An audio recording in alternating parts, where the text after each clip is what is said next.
사람이 책임을 자각하는 것은 매우 중요한 부분입니다. 2011년 11월부터 서울시를 맡았는데 지금 5년이 다 되어 가는데 이번에 구의역에서 벌어진 사고의 책임이 메피아에 있다. 그래 이야기가 나오니까 메피아의 탄생 비밀을 밝히겠다면서 이 박원순 시장의 측근으로 보이는 인물들이나 일부 언론들이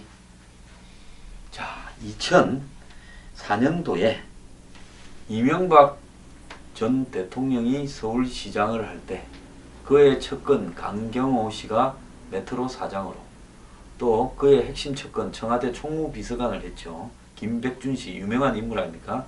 김백준 씨가 메트로 감사로 와 있을 때 스크린도어 설치와 관련해서 유진 메트로컴이라는 회사에 일을 밀어줬다. 이 내용입니다. 자, 지금도 유진 메트로컴은 이번에 사고 난 은성 PSD와 이렇게 나누어서 강북은 은성 PSD, 강남은 유진 메트로컴이 이렇게 스크린도어 보수를 하고 있습니다.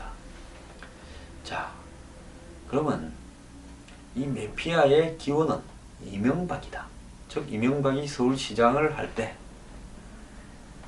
사장과 감사를 자기 측근으로 꼽아서 사장은 그 뒤에 코레일 사장을 거쳐서 지금 이명박 대통령이 형님이 한다는 이명박 대통령과 관계 있다 이런 이야기가 계속 나왔던 다스라는 회사의 사장으로 있다. 자, 자기 측근들을 메트로에 박았어. 그래서 유진 메트로컴이라는 회사에 스크린도어 설치와 유지 보수를 하도록 사실상의 이 단독 응찰해서 수의계약처럼 일을 줬다. 그래서 이것이 메피아의 기원 아니냐 이렇게 이야기를 하고 있습니다. 이거는 지금 어제 서울시 의회에서 나왔던 이야기인데요. 이것뿐만 아니라 지금 이번에 구의역 사고 직후에 이명박 전 대통령과 그 측근들이 한마디로 지하철 공사에 서울 메트로에 들어와가지고 거기에서 스크린도어와 관련되는 일을 나가도록 하는데 특정 업체가 기여했고 그래서 이것은 이명박 대통령 때부터 뿌리가 있었던 일이다. 이렇게 이야기를 한다는 겁니다. 자, 그러면 이명박 대통령이 서울시장을 2006년까지인가 했죠. 그렇지 않습니까? 그러고는 이제 대선 행보를 한 거 아닙니까? 자, 그렇다면 이명박 대통령이 이 서울시장을 할 때 벌어졌던 설사 메트로에 자기 사람을 심고 그에서 특정한 회사에 스크린도어 설치를 밀어주고 했던 거하고 박원순 시장이 2011년 11월 달에 취임을 해서 5년쯤 되는 기간 동안에 그때 있었던 잘못을 까발리고 또 그 잘못을 갖다가 반복되지 않도록 이 유진 메트로콤이라는 회사를 재계약이 되지 않도록 쫓아내버리고 했으면 될 일 아닙니까? 지금까지 그걸 갖다가 다 방치하고 와놓고 이제 와서 메피아의 기원은 이명박이다. 이렇게 이야기를 하고 싶은 부분입니까? 박 시장은 도대체 제정신입니까? 그렇지 않습니까? 아니 사람이 5년이 다 되어 가도록 내가 서울시를 맡아서 운영을 했으면 두 번째 임기까지 지금 하고 있지 않습니까? 그러면 내 잘못이죠. 그때 전에 벌어졌던 일을 구의역 사고가 나서 내한테 책임이 몰아오니까 내가 모면을 좀 해보려고 그건 다 이명박이 처음에 만들어놨던 일이다. 설사 그 말이 100% 맞다 하더라도요. 그때 그렇게 잘못된 일을 내가 시장에 들어와서 5년이 되어가는 동안에 절대 이런 일이 벌어졌다. 그래서 이 스크린도어 설치 때문에 사고가 3번 났지 않습니까? 자기 임기하에 지금 5년 동안에. 그러면 처음 났을 때 이거는 이명박 때 이렇게 해서 벌어진 일인데 이 회사를 아직 정리도 못했다. 정리하겠다. 그러면서 이때 벌어진 비리가 영향이 남아서 지금 터졌다고 그때 이야기를 했어야죠.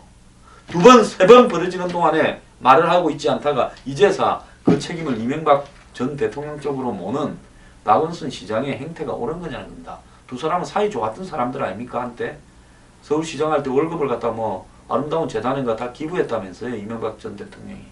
그 이외에도 두 사람의 관계는 정말 알 듯 모를 듯 했는데 이제 와서 서로 살겠다고 그럽니까? 제가 봤을 때 이명박 대통령이 과거에 서울시장을 할 때 저질렀던 문제는 제가 봐도 문제는 좀 있어 보이는데요. 그거는 그것대로 짚을 일이지. 이번에 구의역의 김군 사고에서 짚을 문제는 아니다라는 겁니다. 메피아가 뭡니까?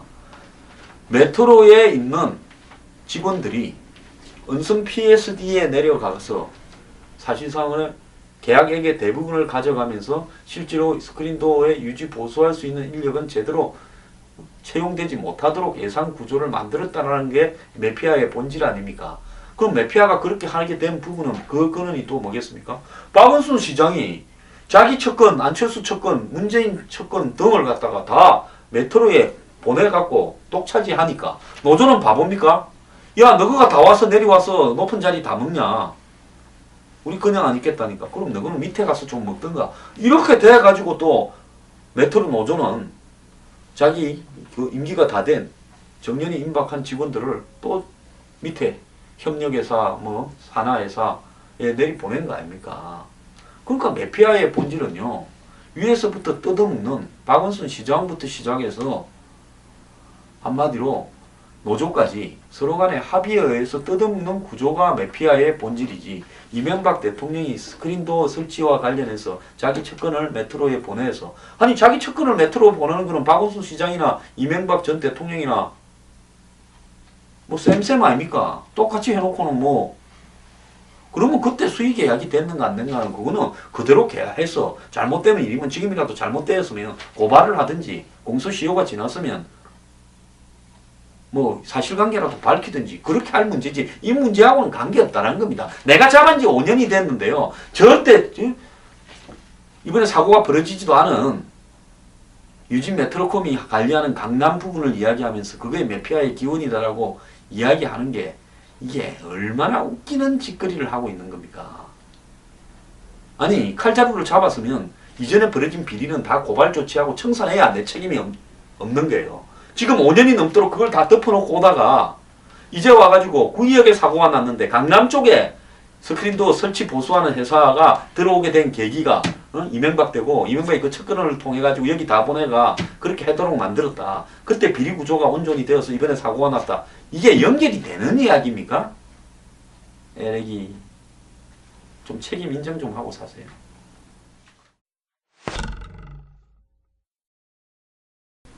국민의당이 비례대표 심사를 밀실에 위임했고, 근데 그것도 정족수가 미달되어서 무효였다, 이런 보도가 나왔습니다.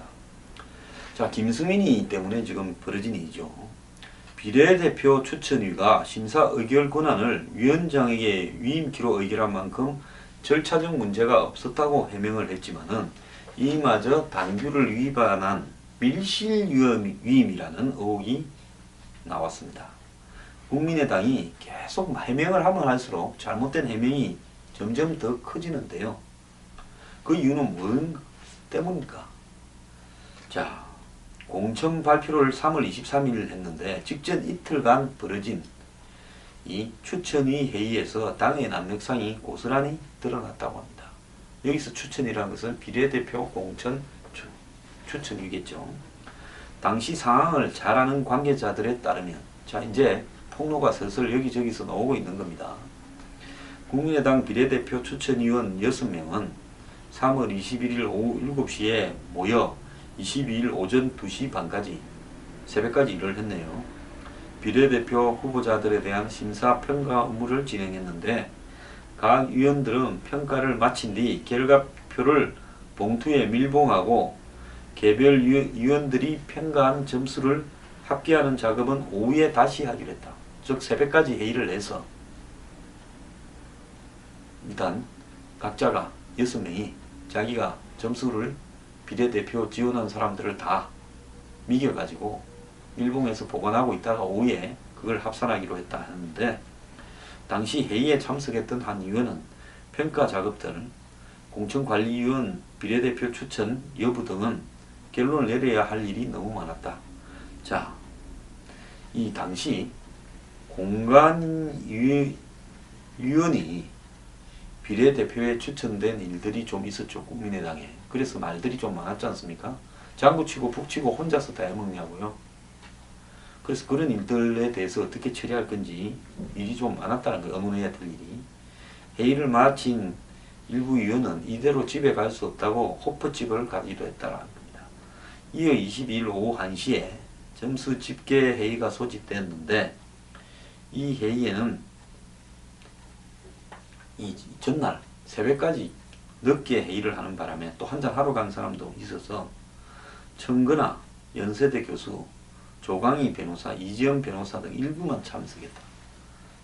불참한 위원들은 친소관계에 따라 개별 위원들이 매긴 점수의 집계 권한만 각각 조 2 변호사에게 위임했다. 그러니까 위원장 1명하고 변호사 2명, 위원인 3명만 참가한 것 같아요. 안 온 사람들은 자기 가까운 사람들한테 내 미개 가지고 점수 미개가 봉투에 담아놨으니까 네가 뜯어갖고 합계내라. 뭐 합계 합산하는 부분에 전날 술도 먹고 뭐 늦게까지 끝났는데 가기가 귀찮다 이래 됐겠죠. 그런데 이날 회의에서 국민의당이 해명한 비례대표 심사 의결권 위임이 이루어진 것으로 알려졌다고 합니다. 천 교수는 22일 날 낮 회의에서 조 변호사의 제안으로 조광희 변호사, 이 영화사에 관여하기도 했고요. 영화계와 관련되는 일에 많이 났었죠. 그리고 2012년 안철수 대표의 대선 행보 때 이 조광희 변호사 이름을 제가 여러 번 들었습니다. 자, 그 변호사가 여전히 안 대표 주변에서 역할을 하고 있네요. 그런데 이 안 대표하고 굉장히 가까운 사이예요. 근데 조광희 변호사가 제안을 해서 심사 의결 권한의 위임이 이루어졌다는 겁니다. 한 3명 남았는데 6명 중에 3명은 안 오고 3명 중에서 또 조 변호사가 이 심사 의결 권한하는 것을 그냥 위임을 한 명한테 다 몰아주자 이랬다는 거예요. 이날 최종 참석자는 4명이었답니다. 그래서 이날 밤 지도부의 승인 아래 김 의원의 7번 배치가 일사천리로 진행되었다는 겁니다. 자, 그래서 김수민은 비례대표 신청도 하지 않았고 심사도 안 받은 겁니다. 근데 갑자기 들어간 거죠. 심사위원들이 밤을 새워서 심사한 거는 비례대표 신청을 한 사람 중에서 심사를 한 거 아니겠습니까? 그런데 김수민은 갑자기 하늘에서 뚝 떨어져 버렸다. 처음부터 심사 대상에 들어가 있으면 뭔가 문제가 될 소지가 있거나 일이 좀 잘못될 소지가 있어서 빼놨다가 심사는 심사대로 밤을 새워서 호프까지 마시면서 하고 낮에 또다시 이제 그 심사한 걸 합산만 하면 되는데 집계해서 그 집계 합산 회의에 4명만 모였는데 그 4명 중에 안철수 대표의 측근 조광희가 제안을 해서 비례대표 선정하는 부분을 아예 그냥 위임하자 이렇게 몰아줘 버리고 그래서 그날 밤에 김수민이 배치가 됐다는 겁니다. 심사 의결 위임 사실에 대해서 한 추천위원은 21일 회의에서 점수 집계 권한만 위임시켰다. 천 교수에게 위원장에게 심사 의결권을 위임한 사실은 전달받지 못했다. 그러니까 조광희가 심사위원장한테 다 위임해서 이렇게 하자 라고 제안한 사실에 대해서 다른 이 추천위원들은 이 사실을 알지도 못했다는 겁니다. 자, 국민의당 당규가 추천위원 가반 출석, 과반 찬성으로 의결하도록 되어 있는데 추천위가 8명이네요. 6명이 아니고요. 그 심사를 한 사람만 6명이고 실제 전체 추천위원은 8이라고 그럽니다. 그렇다면 이 8명의 과반은 5명이 돼야 의결 정족수죠. 그래서 22일 날 오후에는 4명만 왔는데 조광희 변호사가 제안해서 이의 있습니까? 없죠. 자, 그러면 추천위원장이 알아서 심사하고 의결하고 다 하도록 합시다. 해갖고 갑자기 공천 신청도 안 하고 심사도 안 받은 김수민이 등장했다는 겁니다. 그런데 여기서 추천위원들 말이 엇갈린단 말입니다. 21일 회의 직후 한 위원은 이제 내일은 다 끝났다. 그만두겠다 했다고 참석자가 말했습니다. 평가 정사가 끝났고 점수 집계를 위임했으니 할 일도 없다는 의미로 해석되는데 다른 참석자는 한 의원이 21일 오전 사퇴 의사를 밝히고 회의에 불참했다. 그러니까 정족수가 7이라. 그래서 4명이 했으면 정족수를 채운 거다. 이렇게 주장한다는 겁니다. 자, 사퇴 의사 공개 시점도 공식 사퇴 인정 여부도 말이 엇갈려 국민일보는 당시 회의록을 속기록을 요구했지만 당은 이를 공개하지 않았다. 당 관계자는 초기에 미비한 점이 많아서 당은 당규를 위반했다면 국민한테 죄송한 일이다. 이럽니다. 자, 새정치를 주장해온 정당이 이런 방식의 비례대표 추천을 관행이라고 했다면 이거는 보통 문제가 있는 게 아니다. 자, 이런 비민주적인 과정을 통해서 엉터리 과정을 통해서 김수민이 탄생된 거고 국민의당이 만신창이가 되고 있다는 겁니다. 새누리당 갈수록 제정신이 아닙니다. 8월 5일날 올림픽 개막하는데 8월 9일날 전당대회를 열어서 당대표와 지도부를 뽑겠다고 합니다. 자, 그리고 이 8월 9일쯤 되면 7월 말부터 시작되는 비서가 이 피크입니다. 근데 8월 9일은 상징적인 거고 실제로 이 선거 유세나 지역을 돌면서 유세한다든지 그 다음에 사전 투표한다든지 이런 일들이 7월 말부터 8월 초 사이에 다 이루어집니다. 자, 전 국민이 휴가를 떠날 때 자기들끼리 모여서 당 지도부를 뽑는 행사를 전국을 돌면서 하고 또 사전 투표도 하고 자 8월 5일까지 전당대회 선거운동은 끝난다는 거죠. 그런데 하태경 의원이 이야기했습니다. 8월 9일 이전에 메달이 걸린 게임이 23개가 있다. 축구도 2게임이나 있다. 자, 한참 국민들이 휴가 가고 올림픽에 다 눈이 쏠렸을 때 새누리당이 전당대회를 치르겠다는 것은 국민의 시선을 딴 데 돌리고 무관심할 때 조용히 당권을 접수하려고 하는 거 아니냐. 자, 이런 이야기입니다.